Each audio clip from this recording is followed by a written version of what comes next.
મિત્રો, આપ જોઈ રહ્યા છો ગુજરાતની એક એવી ચેનલ કે જે તમારા શહેરના પળે પળના સમાચારો તમારા સુધી પહોંચાડે છે. સ્વાગત છે આપનું A1 અભિક્રાઇમ ન્યૂઝમાં. હું છું એન્કર અર્પિતા પટેલ.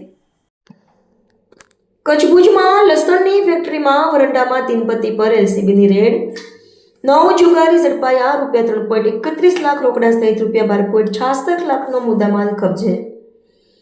ભુજ શહેર બી ડિવિઝન પોલીસ સ્ટેશન વિસ્તારમાં જેડીસી ખાતે હનુમાનજી મંદિર પાછળ આવેલી લસણની ફેક્ટરીના ખુલ્લા વરંડામાં ચાલતા તીનપત્તીના જુગાર પર પશ્ચિમ કચ્છ એલસીબીએ દરોડો પાડ્યો હતો. પોલીસે વિમલ શશિકાંત જોશી, અનિલ ભરતભાઈ ઝાલા, નરેન્દ્રસિંહ દલપતસિંહ જાડેજા, રાજેન્દ્રસિંહ માનસિંહ સોડા, મામદ હુસેન અબ્દુલ્લા કુંભાર, નરેન્દ્ર જસાભાઈ મહેશ્વરી, ભીખાલાલ વીરજી મહેશ્વરી, હર્ષ મહેશભાઈ જેઠી અને કિશોર માવજીભાઈ દબાસિયા સહિત કુલ 9 શખ્સોને ઝડપી પાડ્યા છે.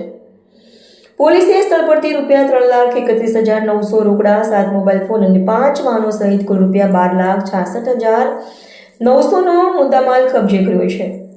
ખાનગી બાતમીના આધારે પશ્ચિમ કચ્છ એલસીબીની ટીમે રેડ કરી કાર્યવાહી હાથ ધરી હતી. રિપોર્ટર ભરત ઠાકોર, કચ્છ.